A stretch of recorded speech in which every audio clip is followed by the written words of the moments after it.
அஸ்ஸலாமு அலைக்கும் வரஹ்மத்துல்லாஹி வபரகாத்துஹு. அல்ஹம்துலில்லாஹி நஹ்மதுஹு வ நஸ்தஈனுஹு வ நஸ்தக்ஃபிருஹு வ நு'மினு பிஹி வ நதவக்கலு அலைஹி வ நஊது பில்லாஹி மின் ஷுரூரி அன்ஃபுஸினா வ மின் ஸய்யிஆத்தி அமாலினா மன் யஹ்திஹில்லாஹு ஃபலா முதில்ல லஹு வ மன் யுضللஹு ஃபலா ஹாதிய லஹு.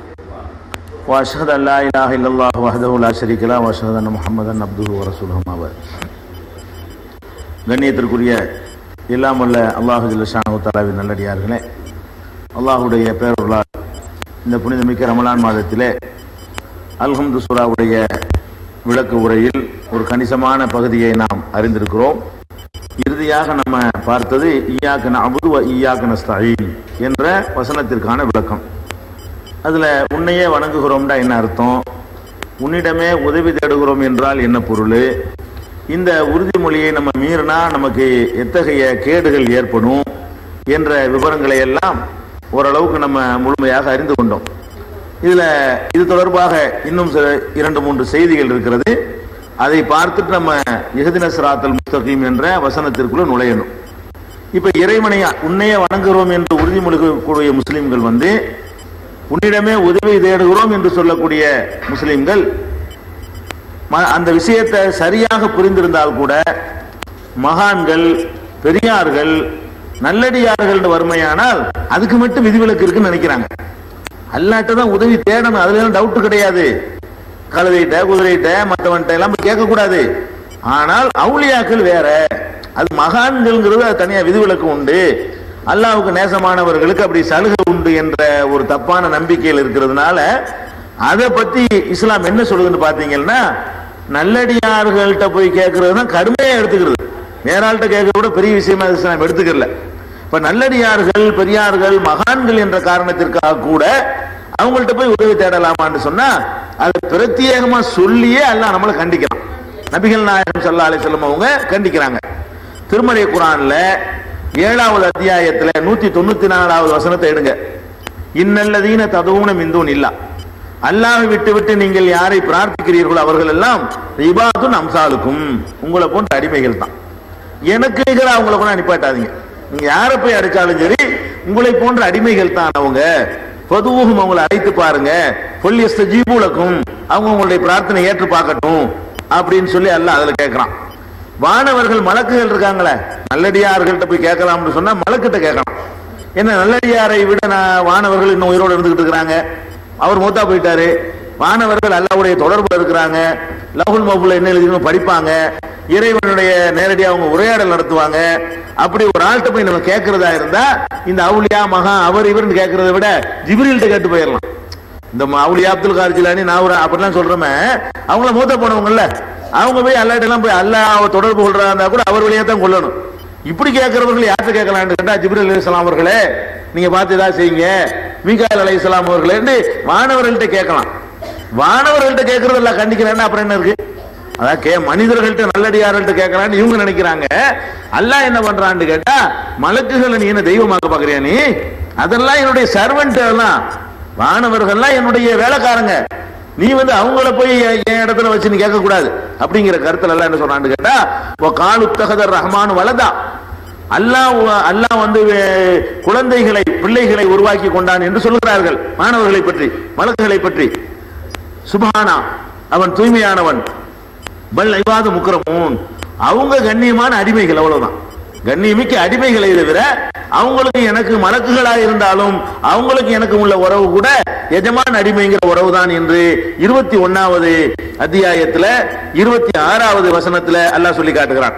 43வது அத்தியாயம் 19வது வசனத்தில் சொல்கிறான், வஜஅலுல் மலாயிகத்த அல்லதீன ஹும் இபாதுர் ரஹ்மான் இனாதா, இறைவனுடைய ரஹ்மானுடைய அடிமைகளாக இருக்கக்கூடிய வானவர்களை அல்லாஹ்வுடைய பெண் பிள்ளைகள் என்று இவர்கள் ஆக்கிவிட்டார்கள். அஷஹிது ஹல்கஹும், அவர்களை படைக்கும் போது இவர்கள் பார்த்து கொண்டிருந்தார்களா? சதுக்தபு ஷஹாதத்துஹும், அவர்களுடைய இந்த சாட்சியத்தை நாம் பதிவு செய்யப்படும். யுஸ்அலூன், இதுக்காக விசாரிக்கப்படுவார்கள். நீ மலக்கு வணங்க பாக்குறியா வானவர்களை அப்படின்னு சொல்லி மலக்குகளை வணங்கிய கூட்டத்தை அல்லாஹ் 43:19வது வசனத்துல கண்டிக்கிறான். அதனால மலக்குகளை கூட வணங்குவதற்கு, அவங்கள்ட்ட கூட நம்ம பிரார்த்தனை செய்வதற்கு, கோரிக்கை வைக்கிறதுக்கு, இறைவனிடத்தில் தேடுகிற உதவிகளை அவங்கள்ட்ட தேடுவதற்கு அனுமதி கிடையாது. ஒரு இடத்துல கடுமையான வார்த்தை எல்லாம் சொல்லி காட்டுறான். இதெல்லாம் எதுக்கு சொல்றோம்னு கேட்டா, இன்னமும் நல்லடியாருங்கிற மாய உள்ளத்துல உட்கார்ந்துட்டு இருக்கிறது. அதை தூக்கி தகர்த்தால் தான் நம்ம கரெக்டான வழியில போக முடியும். ஒய் அலைஹிஸ்ஸலாஹு பிகாஃபின் அபதா அல்லாஹ் கேட்கிறான், அடியானுக்கு அல்லாஹ் போதுமானவனா இல்லையா? அது சொல்லு. உனக்கு போதுமா பத்தாதடா, நான் ஒருத்தன் இருக்கிற உனக்கு போதுமா போதாதா? போதல என்ன வேற எங்கேயாவது போ. நான் ஒருத்தர் இருக்கிறேன் எல்லாத்தையும் செய்வேனா இல்லையா? எனக்கு ஏதாவது வீக்னஸ் இருக்கா, பலவீனம் இருக்கா, ஏதாவது தரமாட்டேனா, குறைஞ்சு கஞ்சத்தனம் பண்றேனா, என்னத்துக்காக வேண்டி என்னை விட்டு நேர இடத்துக்கு போற? அலைஹிஸ்ஸலாஹு பிகாஃபின் அபதா, அடியானுக்கு அல்லாஹ் போதுமானவன் இல்லையா? ஒரு ஹபீஃபூனக பில்லதீன முந்தூனி, அவன் அல்லாதவர்களை சொல்லி உன்னை பயம் காட்டுகிறார்கள். ஒருத்தர் பயம் காட்டுறாங்க, இவன் பேசிட்டே வர்றான் பார், நாகூர் ஆண்டவர் கையை கால பிடிச்சி இழுக்கிறாரு இல்லையா பாப்போங்கிறாங்க. 20 வருஷமா இழுத்தா இருக்கிறாங்க. கையை கால பிடிச்சி இழுத்தா கூட அது நாகூர் ஆண்டவர் இழுக்க மாட்டார், அல்லாஹ் வேண்டாம் இருக்கலாம். அப்படி இழுத்தால் கூட அதை நம்ம எப்படி எடுத்துக்கொள்ளணும்? ஏன் கையை கால இழுக்க கூடாது மனுஷன்? எத்தனை நல்லடியார்களுக்கு அல்லாஹ் அய்யூப் நபிக்கு நோய் கொடுக்கலையா? அது எந்த ஆண்டவர் கொண்டு கொடுத்தாரு? அதனால நமக்கு என்ன ஒரு நோய் வந்தால் கூட அல்லாஹ் அல்லாதவர்களை சொல்லி மிரட்டுகிறார்கள். அல்லாஹ் சொன்னான், முகமதே உன்னை மிரட்டுகிறார்கள், பில்லதீன மிந்தூனிஹி, அல்லாஹ்வை தவிர வேற ஆட்களை காட்டி உன்னை பயங்காட்டுகிறார்கள். அலைஹிஸ்ஸலாஹு பிகாஃபின் அபதா, அடியானுக்கு அல்லாஹ் போதுமானவன் இல்லையா அப்படின்னு கேட்கிறான். 39, 36 ஒரு அடியார்த்த உலகத்துல இறைவன் படைத்த அடியார்கள்ல ஒரு ஆள்கிட்ட கேட்கறதுக்கு விதிவிலக்கு இருக்குன்னு சொன்னா அது ஒரே ஒரு ஆளுக்கு தான் இருக்க முடியும். உலகத்துல உள்ள அடியார்கள்ல அல்லாஹ் ஆதம் அலைஹிஸ்ஸலாத்துல இருந்து இன்னைக்கு உலகம் அழியிற காலம் வரைக்கும் எடுத்துக்கொண்டோமே ஆனால் ஒரு மனுஷன்ட்ட நம்ம கேட்கலாம் என்று அனுமதிக்கிறதா இருந்தால் ஒரே ஒரு ஆளுக்கு தான் அனுமதிக்கலாம். யாருக்கு அனுமதிக்கலாம்? யாருக்கு? ஈசா நபிக்கு தான் அனுமதிக்கலாம். ஏன்னா அவரும் உசுரோட இருக்காரு, பாக்கெல்லாம் மூத்தா போயிட்டாங்க. ஈசா நபிக்கு தான் அனுமதி. ஏன்னு கேட்டா உயிரோட உள்ளாட்டு கேட்கலாம்ல. உயிரோட ஒரு ஆள் இருந்தாருன்னா என்ன செய்யலாம்? அவர்கிட்ட ஒரு 1000 ரூபாய் தாங்க கேட்கலாம்ல. இப்ப எல்லாம் ரசூல் ஸல்லல்லாஹு அலைஹி வஸல்லம் உள்பட, இப்ராஹிம் நபி உள்பட எல்லாம் மூத்தா போயிட்டாங்க. நம்ம இஸ்லாமிய நம்பிக்கை பிரகாரம், குர்ஆனுடைய கருத்து பிரகாரம் ஈசா நபி அவர்கள் என்ன உயிரோடு இருக்கிறார்கள். உயிரோடு இருக்கக்கூடிய ஒரு ஆள் என்ற வகையில் எடுத்துக்கொண்டோமே ஆனாலும் ஈசா நபி சிறந்து விளங்குகிறார்கள். தந்தை இல்லாமல் இந்த யாருக்கும் இந்த கிரேடு கிடைக்கல, தகப்பன் இல்லாமல் அவர்கள் பிறக்கிறாங்க என்பதும் அது ஒரு அதிசயமான விஷயங்கள். சில நேரங்கள்ல அல்லாஹ் அற்புதத்துக்காக வேண்டி அவன் செய்யற காரியத்தை அவரை கொண்டு செய்ய சொல்றான். படைத்தல் அவனுடைய தொழில், அது படைத்தல் என்பதுக்கு சொந்தக்காரன் அல்லாஹ் தான். இவர் களிமண்ணால் அந்த பறவைகளை படைக்குவாரு, ஊதுவாரு, பறவையா இருந்தான். அல்லாஹ் பர்மிஷன் வாங்கி தான் செய்வாரு. இருந்தாலும் களிமண்ணுல பறவையை செஞ்சு அது நெசப்பறவையை ஆக்குதல் என்பது யாருடைய வேலை? அல்லாஹ்வுடைய வேலை. இது அவருக்கு அற்புதமாக அல்லாஹ் கொடுத்திருந்தான். அல்லாஹ் சொல்லும் போது அப்படி செய்வார் அவர். இதெல்லாம் பார்க்கிற நேரத்துல அவர்கிட்ட வேண்டா கூப்பிடலாம், ஈசா நபியேன்னு கூப்பிட்டா வேண்டா தப்பு இல்லை என்று எடுக்கலாம். அப்படி கூப்பிட்டவர்களே அல்லாஹ் என்ன சொல்றான்? திருமறை குர்ஆன்ல ஈசா நபி விஷயத்தில் வரம்பு மீறியவர்களை கண்டிச்சு தானங்க குர்ஆன்ல 5% வசனங்கள் இருக்கிறது. 5% வசனங்கள் ஈசா நபியை கடவுளாக்கிய மக்களுக்கு எதிராகவும் அவங்களுடைய சித்தாந்தத்துக்கு எதிராகவும் குர்ஆன்ல என்ன செய்யப்பட்டிருக்கு? சொல்லப்பட்டிருக்கு. நீங்க பாக்குறீங்க. நல்லா சொல்றான், இத்தகது அஹ்பாரஹும் வ ருஹ்பானஹும் அர்பாபம் மின் துனில்லாஹ், இவர்கள் தங்கள் மத குருமார்களையும் பாதிரியார்களையும் அல்லாஹ் விட்டு கடவுளா ஆக்கி விட்டார்கள். ஒரு மசீஹ் இப்னு மரியம், மரியமுடைய மகன் மசீஹையும் ஈசாவையும் கடவுளாக்கி விட்டார்கள். வமா உமிரு இல்லா லியஅபுது இலாஹம் வாஹிதா, ஒரே ஒரு கடவுளை வணங்குமாறு தான் அவர்கள் கட்டளையிடப்பட்டார்கள். லா இலாஹ இல்லாஹு, அவனை தவிர வணக்கத்திற்குரியவன் யாரும் இல்லை என்று சொல்லிவிட்டு 9வது அத்தியாயம் 31வது வசனத்துல ஈசா நபி கூட அதில் விதிவிலக்கு பெறவில்லை. ஈசா நபியா இருந்தாலும் அவர் மனுஷன் தான். ஈசா நபிட்ட கேட்க கூடாதுன்னா எப்படிங்க நீங்க அஜ்மீர் காஜாங்கிறீங்க, ஏர்வாடி பிராங்கிறீங்க, அவங்களாம் எப்படிங்க ஈசா நபிக்கு மேலையா? ஈசா நபி உயிரோடு இருந்து கொண்டிருக்கிற ஒரு ஆள்கிட்ட கேட்க கூடாது, தந்தை இல்லாமல் பிறந்த ஒரு ஆள்கிட்ட கேட்க கூடாது. அவரை பிரார்த்தித்தவர்கள் எல்லாம் தப்புங்கிறாங்க. யாரு? இந்த தர்காவுல கும்பிடக்கூடிய கூட்டம், ஈசா நபி கும்பிட கூட்டம், அவங்க நரகவாசி காபீர். யாரு அவங்க? காபீர். நீங்க உங்களை என்னோட சேர்க்கிறது ஈசா நபியை கூப்பிட்டவன் காபீர் என்று நீங்கள் சொல்வீர்களே, ஆனால் அவன் நரகவாசி என்று சொல்வது உங்க மனசு ஏத்துக்கிறமையானால் ஈசா நபியுடைய தூசிக்கு சமம் இல்லாதவர்களை எல்லாம் நீங்க மகான் என்று பெரியார் என்று வணங்குகிறீர்களே, அது எப்படி சரியா வரும்? அது செஞ்சு பார்க்கணும். 18வது அத்தியாயத்துல 102வது வசனத்துல அல்லாஹ் சொல்லி காட்டுகிறான், அபஹஸிபல்லதீன கஃபரு யத்தகிது இபாதி, என்னுடைய அடியார்களை, நல்லடியார்களை அவங்க வழிபாட்டுக்குரியவர்களை ஆக்கி விட்டார்களே, அவுலியா ஆக்கி விட்டார்களே, அவர்கள் எண்ணிக்கொண்டிருக்கிறார்களா? இன்ன ஆத்தத்னா ஜஹன்னம லில் காஃபிரின் நுஸுலா, இந்த நிராகரிப்பவர்களுக்கு நரகத்தை சித்தப்படுத்தி வைத்திருக்கிறோம். என்னுடைய அடியார்களை நீங்க கடவுளாக்கிடுவீங்களா? அப்படி ஆக்கினா காஃபிர்களுங்கிறான். அவங்களுக்கு நான் வச்சிருக்கிற பரிசு நரகம்ங்கிறான், சித்தப்படுத்தி வச்சிருக்கிறேன். அப்ப எனது அடியார்களை ஆக்குவதுதான் தப்புங்கிறான்ல. கழுதையும் குதிரையும் ஆக்கி விட்டார்கள் கேட்கல. எனது அடியார்களை அவஹஸிபல்லதீன கஃபரு அன் யத்தகிது இபாதி மின் தூனி அவுலியா, என்னுடைய அடியார்கள் அவுலியாக்களாக இவர்கள் ஆக்கி கொண்டு விட்டார்களா அப்படின்னு சொல்லிவிட்டு இந்த காபிர்களுக்கு நாம் சித்தப்படுத்தி வைத்திருப்பது நரகம் அப்படின்னு 18வது அத்தியாயம் 102வது வசனத்துல அல்லாஹ் சொல்லி காட்டுகிறான்.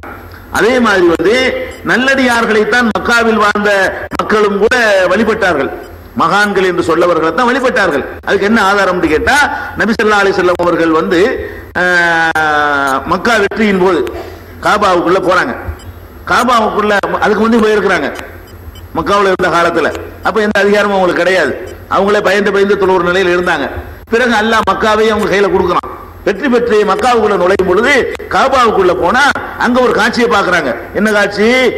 இப்ராஹிம் நபி இஸ்மாயில் நபி நிப்பாட்டி வச்சிருக்கிறாங்க. காபா உள்ளக்க மற்ற சிலைகள்லாம் வெளியே வச்சுவிட்டு காபா உள்ளக்க யார் நிக்கிறா? இப்ராஹிம் நபியை சிலை வடிவமாக வடித்து, இஸ்மாயில் நபியை சிலை வடிவமாக வடித்து அவங்களே வைத்திருக்கிறார்கள். ரசூல் ஸல்லல்லாஹு அலைஹி வஸல்லம் உள்ள போய்விட்டு அது ரெண்டையும் அப்புறப்படுத்தினாங்க, தூக்கி எறிஞ்சிட்டாங்க. இப்ராஹிம் நபி சிலையாச்சு, இஸ்மாயில் நபி சிலையாச்சுன்னு பார்க்கல. அப்ப எதுக்கு இதை சொல்ல வர்றேன்? இது எங்க இருக்குன்னா புகாரியில இந்த சம்பவத்தை நீங்க பாத்தீங்கன்னா அக்ரஜு சூரத்தை இப்ராஹிம இஸ்மாயில, இப்ராஹிம் இஸ்மாயில் அவர்களுடைய சூரத்தை சிற்பங்களை வெளியேற்றினார்கள் அப்படிங்கிற சம்பவம் புகாரியில 1601 4289 ஆகிய ஹதீஸ்களை நீங்கள் பார்க்கலாம். அப்ப நபிகள் நாயகம் ஸல்லல்லாஹு அலைஹி வஸல்லம் அவங்களுடைய காலத்தில் வாழ்ந்த முஷ்ரிக்குகள், இணை கற்பிப்பவர்கள் யாரை போய் கும்பிட்டுருக்காங்கன்னு வழங்குது? இப்ராஹிம் நபியை தான் வணங்கியிருக்காங்கன்னு வழங்குது, இஸ்மாயில் நபியை தான் வணங்கியிருக்காங்கன்னு வழங்குது. அதான் உள்ள செஞ்சு வச்சிருக்காங்க. அவங்க வணங்குனது எதுக்குன்னா சிலை சும்மா அடையாளம். உண்மையில அவங்க யாரை நினைச்சு வணங்குனாங்க? இப்ராஹிம் நபி. அவங்க இப்ராஹிம் நபி கூட அல்லாஹ் எங்களுக்கு வாங்கி தர மாட்டாங்களா? இஸ்மாயில் நபி கூட வாங்கி தர மாட்டாங்களா நினைச்சாங்க. அப்ப இப்ராஹிம் நபியை விட நீங்கள் ஏர்வாடி இப்ராஹிம் சாஹிப் பெரியவரா? இப்ராஹிம் நபி பெரிய ஆளா? ஏர்வாடியில் அடங்கி இருக்கிற இப்ராஹிம் சாஹிப் பெரிய ஆளா? அட அந்த இப்ராஹிம் நபியை வணங்கினவன்லாம் காபிரா, இப்ராஹிம் சாஹிப் வணங்கினானா அவன் முஸ்லிமா? இப்ராஹிம் நபியை வணங்கினவர்கள்லாம் என்னது? அவங்க எல்லாம் காபிரா. அபூஜஹில் என்ன தப்பு பண்ணா? இப்ராஹிம் நபியை வணங்கினா. நீ இப்ராஹிம் சாஹிப் வணங்குற, அவன் யார வணங்கினா? இப்ராஹிம் நபியை வணங்கினா. அபூ லஹப் கெட்டவன். என்ன கெட்டவன்? என்ன கெட்டவங்கிற? அவன் இப்ராஹிம் நபியை தானே வணங்கி இருக்கிறான், இஸ்மாயில் நபியை தானே வணங்கி இருக்கிறான். அப்ப நபிமார்களை தான் வணங்கி இருக்கிறாங்க. அதைத்தான் ரசூல் ஸல்லல்லாஹு அலைஹி வஸல்லம் தூக்கி அப்புறப்படுத்தினாங்க.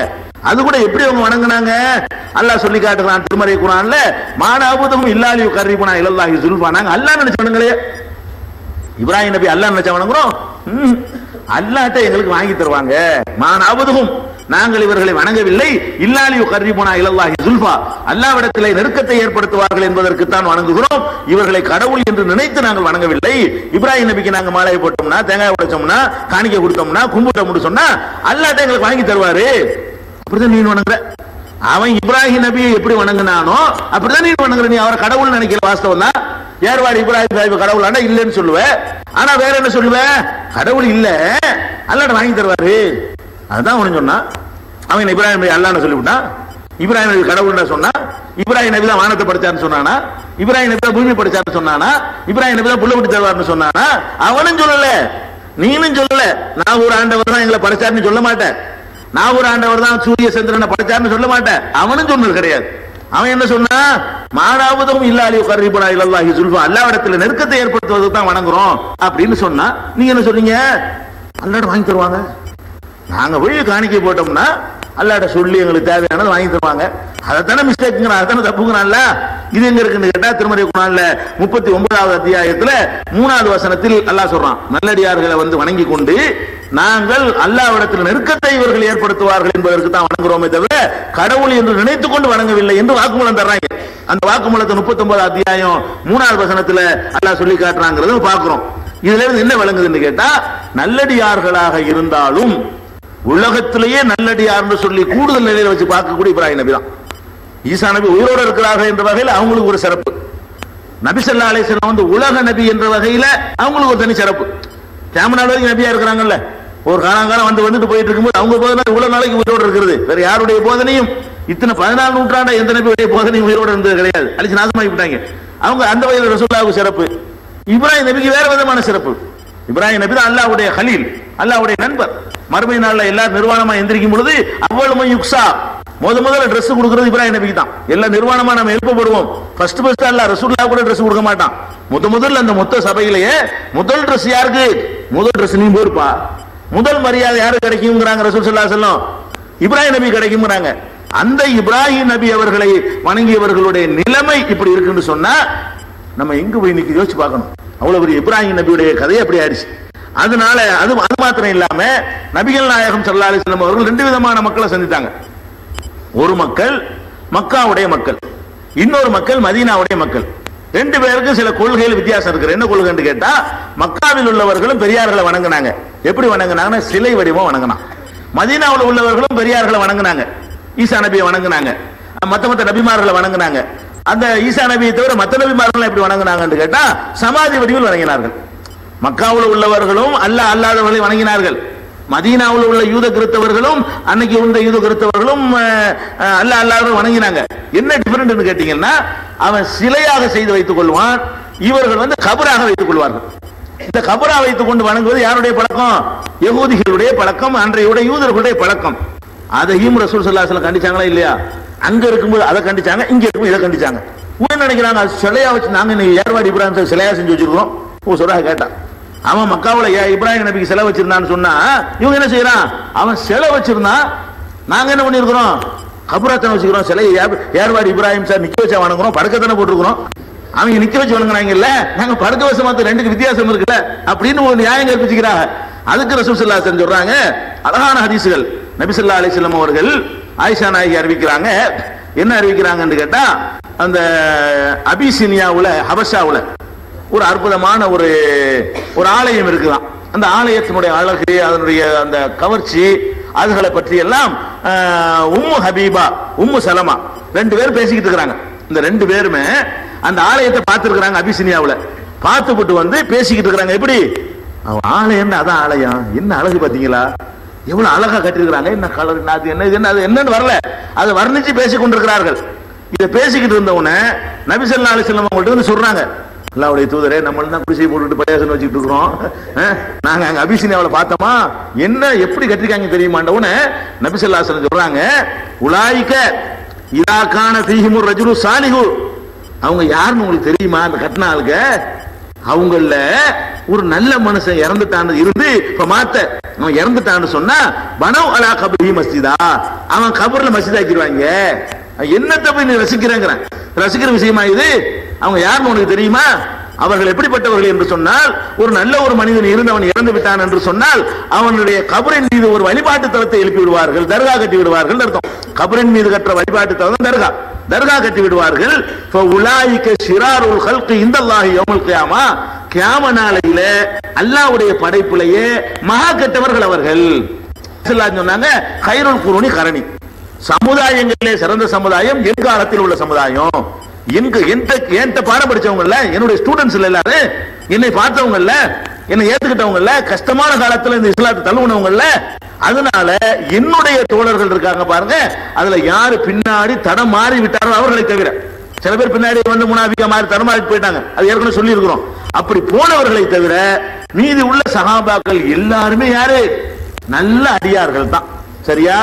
இந்த நல்ல அடியார்கள் இறந்து போனவன அவங்க நிலை என்னங்கிறதுக்கு அற்புதமான ஒரு ஹதீஸ் இருக்கு. நீங்க உங்களுக்கு தெரிஞ்ச ஹதீஸ், அதை வேற மேட்டருக்கு நம்ம தெரிஞ்சு வச்சிருப்போமே தவிர இந்த கோணத்தில் நம்ம தெரிஞ்சு வச்சிருக்க மாட்டோம்.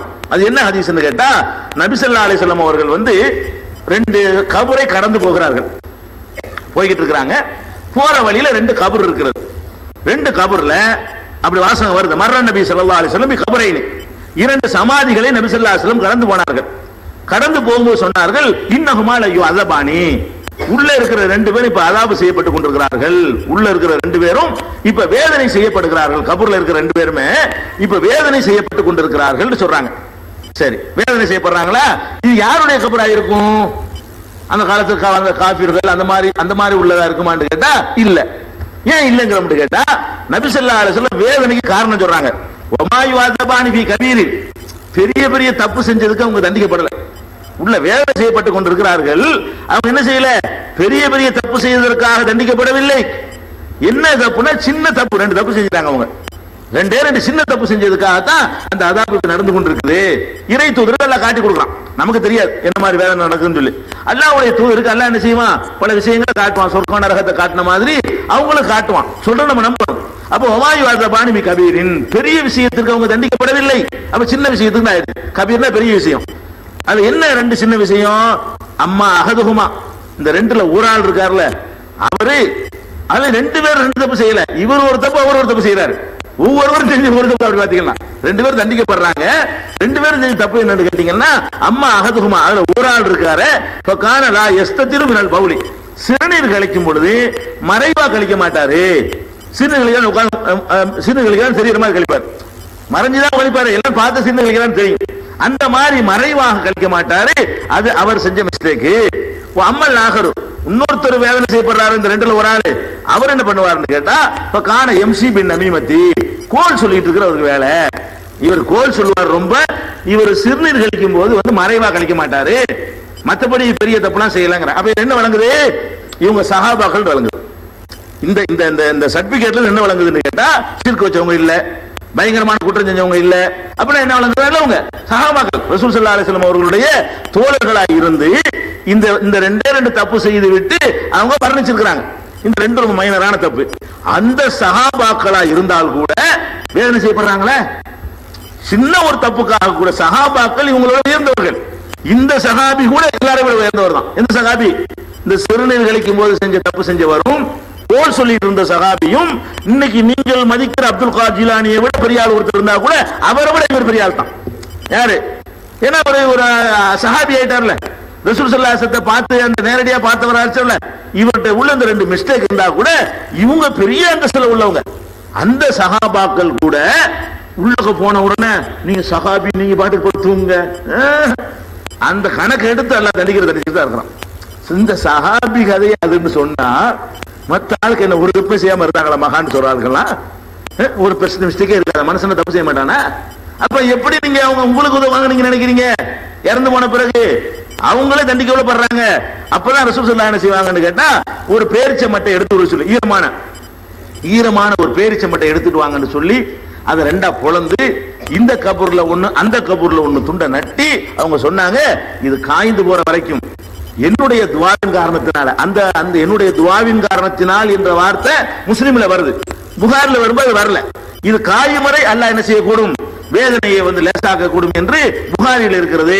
முஸ்லிம்ல வரக்கூடிய ஹதீஸ்ல என்ன வரும்னா, எனது துவாவினால் அல்லாஹ்ட்ட இறை தூதர் பார்த்துட்டாங்க, வேதனை செய்ய அறிவிச்சாச்சு, அவர்கள் ஏதோ துவா செய்யணும், யா அல்லாஹ் வேதனையை அடியோடு நிப்பாட்டி என்று கேட்க எனக்கு அதிகாரம் இல்ல, நான் பார்த்துட்டேன், இந்த இது நட்டி வைக்கணும்ல, இது காயிற வரைக்கும் ஒரு எவ்வளவு நேரத்தில் காய், அந்த பாலைவனத்து வெயில்ல அது ரெண்டா வேற பொழந்து விட்டாங்க, முளைக்காது, முளைக்கிற மாதிரி நட்டி வைக்கல, முளைச்சு தண்ணி ஊத்துற மாதிரிலாம் நட்டி வைக்கல.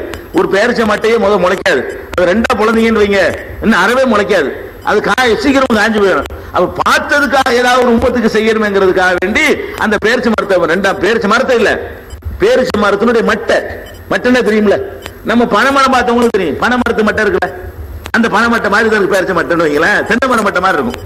அப்ப அந்த மாதிரி மட்டையை எடுத்து ரெண்டா பொளந்து இதுல ஒண்ணு அதுல ஒண்ணு வச்சுட்டு இது காயிற வரைக்கும் அல்லாஹ் என்ன செய்வான்? வேதனை லேசாக்க கூடும் என் துவாவினாலங்கிறாங்க. இது காயிறதுக்கு என்ன ஒரு 8 மணி நேரம் வச்சுக்கிறோம் அதிகபட்சமா போனா, அதை ஒரு 2 நாள் வச்சுக்கிறோமே. அல்லாஹ்வுடைய தூதர் பார்த்ததுக்காக கூட அதுக்காக வேண்டி இந்த துவாவுக்காக வேண்டி ஒரு 2 நாள் அல்லாஹ் என்ன செய்யலாம்? ஒரு சின்ன சலுகை கூட, அப்புறம் கண்டினியூ ஆயிடும். 2 நாளைக்கு லேசாகும்னு சொன்னாங்களே தவிர இந்த தப்புக்கு அந்த கபூர்ல கொடுக்கிற தண்டனை இருந்துகிட்டே இருக்குங்கிறாங்க. யாருக்கு? சஹாபாக்களா இருந்தால் கூட, மைனர் மிஸ்டேக் செய்தவர்களா இருந்தால் கூட அல்லாஹ் வந்து கபருக்குள்ள என்ன செய்யறான்? தண்டனையை கொடுத்துக்கிட்டு இருக்கிறான்னு சொல்லும் பொழுது மற்றவங்க எப்படி உங்களுக்கு வந்து யார் நம்ம துவா செய்யறா, யார் நம்ம கூப்பிடறான்னு கவனிச்சுட்டு இருப்பாங்க. அங்க இருக்கிற பாட பாத்தீங்கன்னா எந்த மகான் நம்மகிட்ட எவன் நேர்ச்சை வைக்க வருவான், இவன் போர்வையை போத்துவான், இவன் காணிக்க போடுவான்னு பாத்துட்டு இருப்பாரு. அவர் கதையே ஆட்டம் போட்டு உள்ள சஹாபாக்கள் கதை இந்த கதையா இருக்குது அப்படின்னு சொல்லி ரசூல் ஸல்லல்லாஹு அலைஹி வஸல்லம் சொன்னதை நம்ம என்ன செய்யறோம்? புகாரியில் அப்படி சொல்றாங்க, அல்லஹு யுஹஃபஃபு அன்ஹுமா, இவர்களுக்கு லேசாக்க கூடும், மாலம் எய்பசா, இது காஞ்சி போகாத வரைக்கும் லேசா கூடும், ஆனால் ஆவலாம், கன்ஃபார்ம் கூட சொல்லல. இது புகாரில 218, 216, 1361, 1378, 6052, 6055 ஆகிய எண்களை கொண்ட ஹதீஸாக இடம்பெற்றிருக்கிறத பார்க்கிறோம். அதனால நல்லடியார் மகான் இந்த பேச்சை விட்டுருங்க, அதெல்லாம் நல்லடியார் வந்து மறுமையில் அல்ல பரிசு கொடுப்பானே தவிர நம்ம கும்பிடுறதுக்கு உள்ளது இல்ல. அவர் நல்லவராக இருந்துட்டு போறாரு, நல்லவரா இருந்தா கூலி கூட கொடுப்பான்ல, யாருக்கு நல்லவரா இருந்தாலும் அவன்கிட்ட பரிசு அதிகமா வாங்கிக்கிறார், அவ்வளவுதானே தவிர நம்ம போய் ஒருவர் நல்லவரா இருந்தாருக்காக வேண்டி அவரை போய் கும்பிடுறது என்பதும், அவரை போய் வழிபடுறது என்பதும், அவர்கிட்ட கேட்கறது என்பதும், அவர்கிட்ட பிரார்த்திக்கிறது என்பதும், காணிக்க போடுறது என்பதும், அல்லாட்ட வாங்கித்தாங்கன்னு சொல்வதும், அவரே தனக்கு வாங்கி கொள்வாரான்னு சந்தேகமா இருக்கும் பொழுது அல்லாட்ட நீங்க வாங்கித்தாங்கன்னு சொல்வதெல்லாம் அது தூ மச் ரொம்ப ஓவர். அப்படி செய்யக்கூடாது என்பதற்காக வேண்டி அல்லாஹ் வந்து இதெல்லாம் நமக்கு எச்சரிக்கை பண்றாங்கிறத பாக்குறோம். அதே மாதிரி இன்னொரு அடிப்படை நம்ம விளங்கணும், ஒரு மனுஷன் மூத்தா போயிட்டான்னா உசுரோட இருக்கும்போதே கேட்கக்கூடாது. ஃபர்ஸ்ட் விஷயம், ரசூல் ஸல்லல்லாஹு அலைஹி வஸல்லம் உயிரோட இருக்கும்போது யாரும் கேட்டதில்லை. மரணிக்கிறது கண்ணால பாத்தீங்களா இல்லையா? நீங்க என்ன கொஞ்சம் அடக்கம் பண்ணி உசுரோட இருந்தா அடக்குனீங்க, உசுரோட இருக்கிற போய் அடக்கலாமா? அடக்கலாம் கிரிமினல் கேஸ் போட்டுவானுங்க. நான் உசுரோட இருக்கும் என்ன கூட புதைக்க முடியுமா? என்னை புதைக்கிறான் என்ன செய்யணும்? டாக்டர் சர்டிபிகேட் கன்ஃபார்மா ஆஸ்பத்திரியில் கோமாவில் கிடந்தா கூட அடக்க முடியாது. கோமாவில் இருந்தா கூட டாக்டர் சர்டிபிகேட் பண்ணும், கோமா இல்ல ஆள் முடிஞ்சிருச்சு கதை, கோமாவே அடக்கிறதுக்கு குற்றம் அந்த நாட்டில். அப்படிப்பட்ட ஒரு நிலையில வந்து நம்ம ஒரு ஆளை அடக்கப்பட்டார், நாகூர்ல இருக்கு அடக்கம் தான் பண்ணி வச்சிருக்குது, ஏர்வாய் அடக்கம் தான். உலகத்துக்கு அப்புறம் உள்ள 50 பேர் அடக்கம் தான் செய்யப்பட்டிருக்கு. மூத்தா போயிட்டாங்கல்ல, மூத்தா போனனால அவர் மூத்தா போன பேர் சொத்தெல்லாம் பங்கு வச்சுக்கிட்டியே, உசுரோட இருக்கிற சொத்து பங்கு வைக்கலாமா? அவங்க மூத்தவள உசுரோட இருக்காங்க. உயிரோட ஒரு ஆள் இருந்தா அவர் சொத்தை அர்த்தா பங்கு போட்டுக்க முடியுமா? அந்த சொத்தை பாதுகாத்துல வைக்கணும். எங்க அவர் வச்சு சொத்துலாம் எங்க இப்ப திருட்டாங்க 50 பேர். அப்ப மூத்தா போன நீங்க ஒத்துக்கிட்டீங்களா? மூத்தா போனதுனால தானப்பா அவர் சொத்தை பங்கு போட்டுக்கிட்டீங்க. அவர் பொண்டாட்டி இளம் பொண்டாட்டியா இருந்தா வேற கல்யாணம் பண்ணிருப்பாங்களா? அந்த பொம்பளை மூத்தா போனதை கல்யாணம் பண்ண முடியும்? பூச உசுரோட இருந்தா கல்யாணம் பண்ண முடியுமா? அப்ப மூத்தா போனதுனால தானே செய்யறாங்க. அவர் இறந்து போனா பொண்டாட்டி வேற கல்யாணம் பண்ணிக்கலாம், அவர் சொத்துக்களை பங்கு வச்சுட்டு போயிடலாம், அடக்கம் பண்ணி போடுறோம். நல்லா தெரியுது மௌத்துங்கிறது. உயிரோட இருந்தாலே கேட்க கூடாதுங்க.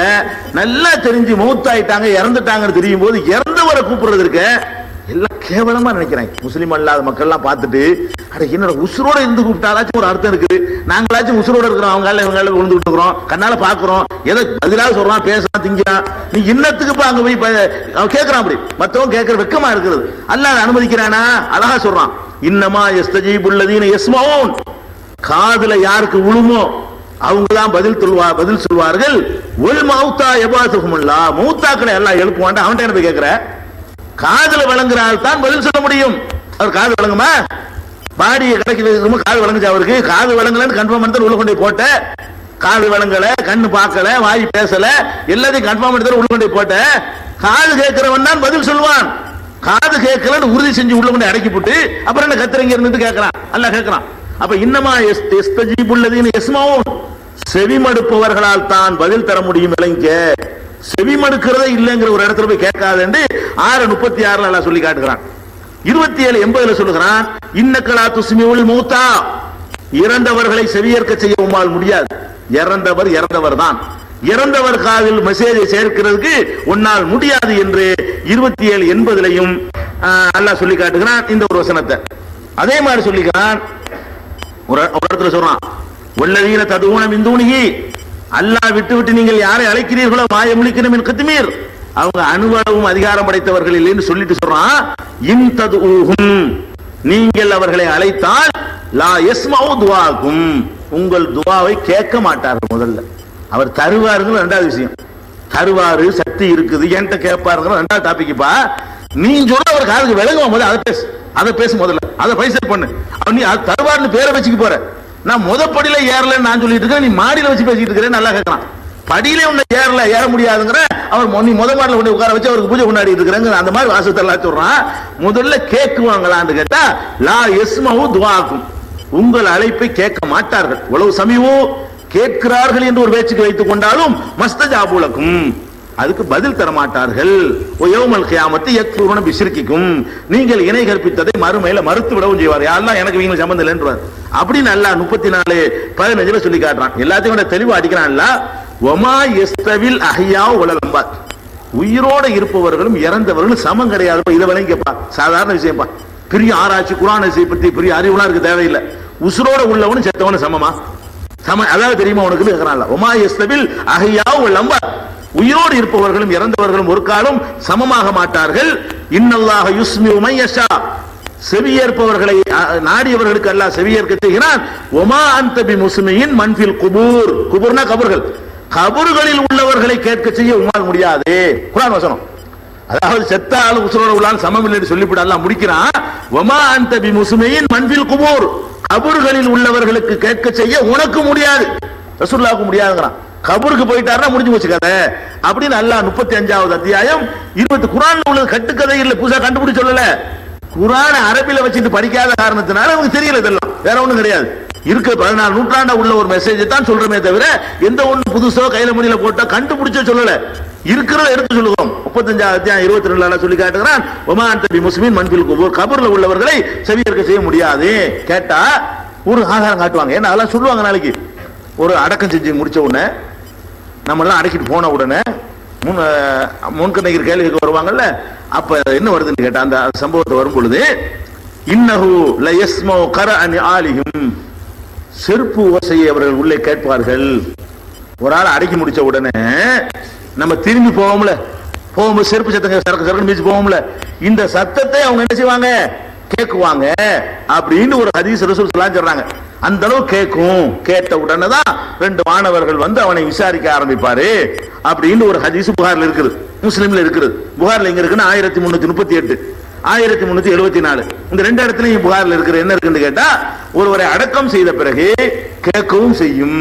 கேட்காதுன்னு இவ்வளவு ஆதாரங்கள் இருக்கிறது. அடக்கம் செஞ்ச பிறகு காது கேட்கும் அப்படின்னு ரசூலுல்லாஹ் சொல்றாங்க. என்ன கேட்கும்? செருப்பு ஓசை கேட்கும்ங்கறாங்க. இதுல இந்த இதை காட்டிக்கிட்டு இந்த கேக்குது பாருங்க. சாதாரண ஒரு ஆளுக்கு கேட்கும் போது அவுலியாவு கேட்காதா? உடனே பாயிண்ட் அடிக்கிற பாயிண்ட் எடுப்பார். என்ன கேக்கு? இதுல என்ன விளங்குது உனக்கு? அடக்கம் செய்ய கொண்டு ஒரு ஆளை கொண்டு கபூர்ல போட்டுவிட்டோம், தூக்கிட்டு போகும்போது எத்தனை விஷயங்கள் பேசுவாங்க, அது கேட்க காண அவருக்கு, அது கேட்கும் ரசூலுல்லாஹ் சொல்லல. அடக்கம் பண்ணிட்டு எத்தனை பேசியிருப்பாங்க, துவா ஓதிருப்பாங்க, பித்தனா பண்ணிருப்பாங்க, ஆட்டடிச்சிட்டு இருப்பாங்க, அதெல்லாம் கேட்கும்னு சொல்லல. எது கேக்கு? செருப்பு ஓசை கேட்குங்கிறாங்க. செருப்பு ஓசை அது கேட்கறதுக்கும் சத்தம் கேட்கறதுக்கு டிஃபரெண்ட் இருக்கிறது. செருப்பு ஓசை வந்து சத்தம் வந்து காத்து இருந்தா தான் சத்தம் கேட்கும், காத்து கிடையாது. செருப்பு ஓசை சரத்து தேய்க்கிறதுனால அந்த அதிர்வுல கேட்குது. உள்ள கொண்டு அடக்கிட்டோம், வேற மாதிரி உயிர் வந்துருச்சு, இந்த உயிர் போய்விட்டது, வேற மாதிரி உயிர் வந்துருச்சு. அப்ப இந்த நடந்து போற சத்தம் என்ன செய்யுது, சரட்டு சரட்டுன்னு போறதுனால அது வந்து அந்த அதிர்வு அலைகளால் அந்த ஒளிக்கு அர்த்தப்படும், சயின்டிபிக்கா எடுத்தாலும் அதை விட்டுருவோம். சரி, அந்த செருப்பு ஓசை கேட்கும் சொல்லியாச்சு, அது மட்டும் தான் கேட்க, வேற எதுவும் கேட்கும் ரசூலுல்லாஹ் சொல்லல. நம்ம என்ன நம்பனே, அடக்கிட்டு வரும் பொழுது நம்ம நடந்து போற இந்த சத்தம் அவனுக்கு கேட்கும் நம்புங்க. ஹதீஸை மறுக்க முடியாது, அது மட்டும் கேட்கும் நம்புங்க, மத்த எதுவும் கேட்காது. ஏன் அப்படி சொல்றோம்னு கேட்டா, இந்த ஒரு செய்தியோடு நிப்பாட்டிக்கிறீங்கல்ல, சரி செருப்பு ஓசை கேட்குது, அப்புறம் என்ன நடக்கும் கேட்கணும். செருப்பு ஓசை கேட்குதுப்பா, அது கேட்குன்னு ஒத்துக்குருவோம். அதுக்கப்புறம் என்ன, மலக்கு விசாரிப்பாரு. சரி, அதுக்கப்புறம் என்ன, இப்படி போகணும்ல, மலக்கு விசாரிப்பாரு. விசாரிச்சுட்டு கேட்காதுல, முக்கியமான ஒரு ஆள் கூட விசாரிச்சுட்டு இருக்கல, நீங்க வெளி உலகத்தில் உள்ள டாபிக் கேட்காது. முன்கண்ணைக்கு விசாரிக்கும் பொழுது அவர் கேட்க சான்ஸ் இல்ல. எழுப்பி உட்கார வச்சுக்கிட்டு சொல்றான், அவங்க ரப்பு யாரா, உன்னுடைய தூதர் யாரா, உன்னுடைய மார்க் என்னடான்னு கேட்பாங்க. அவன் உள்ள இருந்துட்டு ஏதோ பதில் சொல்லுவான், ஒழுங்கான வந்தா நல்ல பதில் சொல்லுவான், இல்லாட்டி கெட்ட பதில் சொல்லுவான். இப்படி பதில் சொல்லிட்டு அப்புறம் என்ன நடக்கும், நல்லவனா இருந்தா என்ன செய்வான், அவன் வந்து கரெக்டா பதில் சொல்லிடுவான்.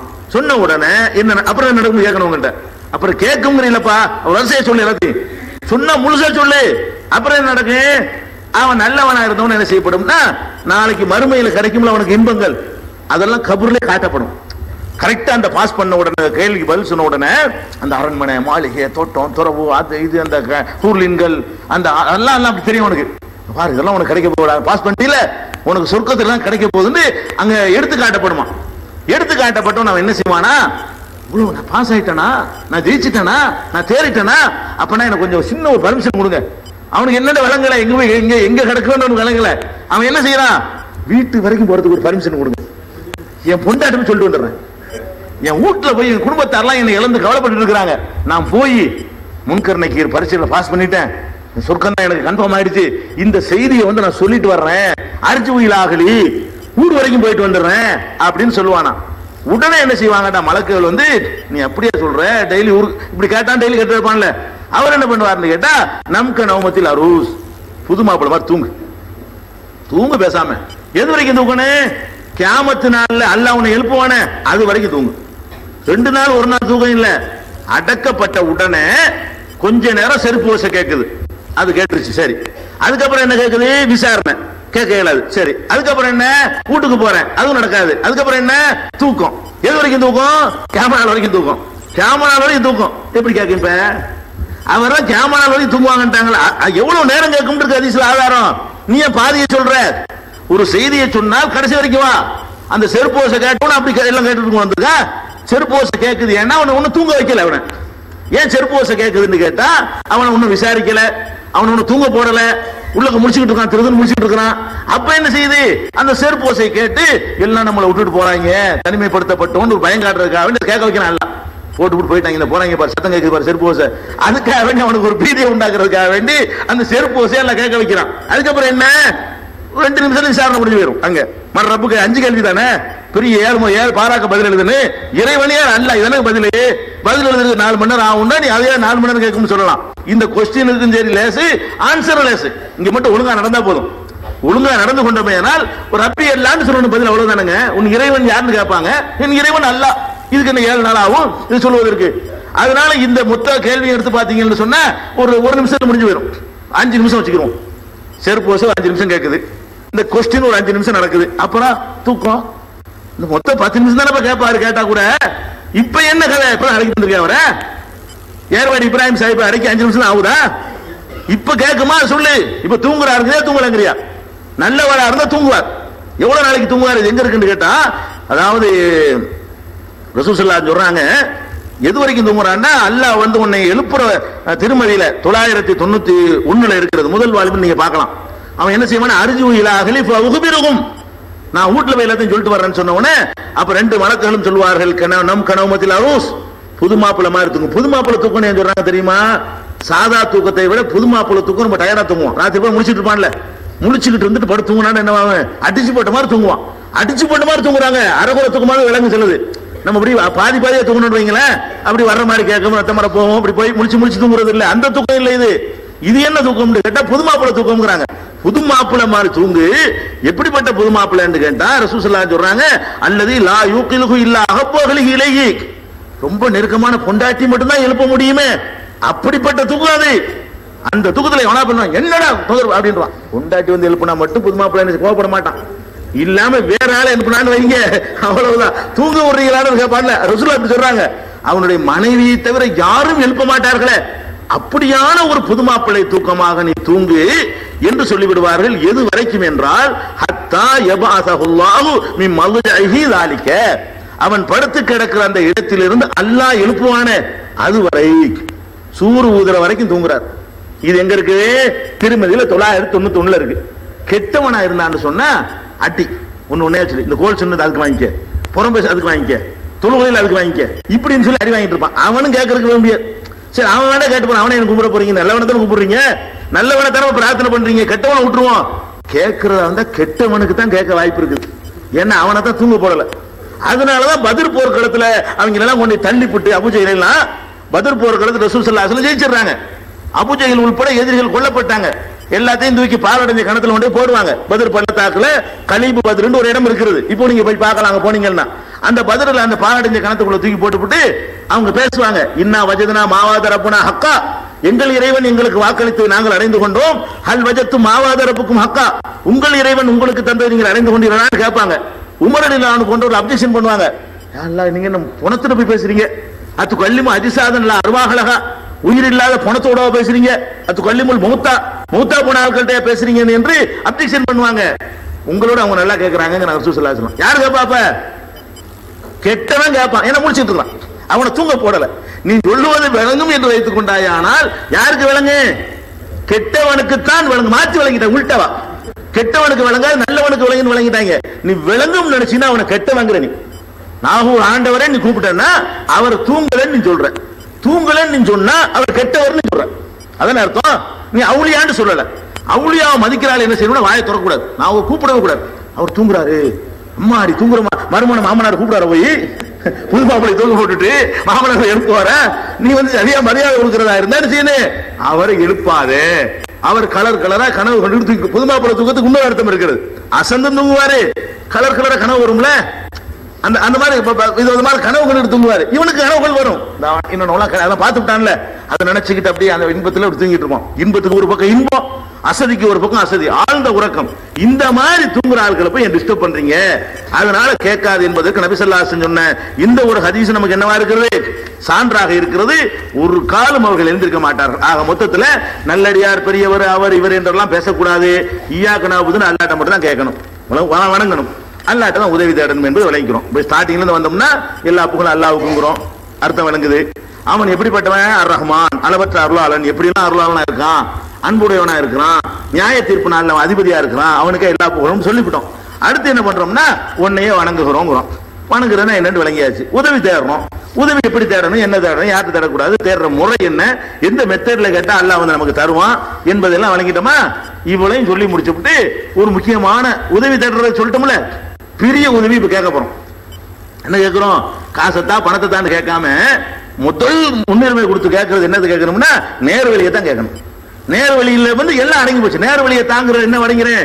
நேர்வழியை தா என்று சொன்னால் உலகத்திலையும் நான் நல்லவனா இருப்பேன் அர்த்தம், மறுமையில சொர்க்கத்துக்கு போக வேண்டிய அர்த்தம், நரகத்துக்கு போக மாட்டேன்னு அர்த்தம், நன்மை தீமைகளுடைய பட்டுகளை வலது கையில வாங்க வேண்டிய அர்த்தம், எல்லாம் அடங்கி போயிடும்ல. அதனால எல்லாத்தையும் இணைத்து கொண்ட விதத்துல நம்ம அல்லாஹ்ட்ட என்ன கேட்கிறோம்னா இஹ்தின ஸிராத்தல் முஸ்தகீம். அடுத்து கேட்கிறோம், அல்லாஹ்வை புகழ்ந்துட்டு பாராட்டிட்டு ஒரு உறுதிமொழியும் கொடுக்கிறோம். என்ன கொடுக்கிறோம்? யா அல்லாஹ், நீ இவ்வளவு தகுதி உள்ளவன், அதனால உன்னை தான் நான் வணங்குவேன், உன்னிட்ட தான் உதவியும் தேடுவேன். இந்த அதுக்கு ஆதாரமா முதல் உதவி ஒன்றை வைக்கிறேன், ஃபர்ஸ்ட் முக்கியமான உதவி கேட்க போறேன் அப்படின்னு சொல்லிட்டு இஹ்தினா எங்களுக்கு காட்டு, சிராத்துனா பாதைய, முஸ்தகீம்னா நேரான. இஹ்தினா எங்களுக்கு காட்டு, இஹ்தினா காட்டுன்னு அர்த்தம், நான்டா எங்களுக்குன்னு அர்த்தம். இஹ்தினா எங்களுக்கு காட்டு, அஸ்ஸிராத்த பாதைய, அல் முஸ்தகீம் நேரான பாதைய.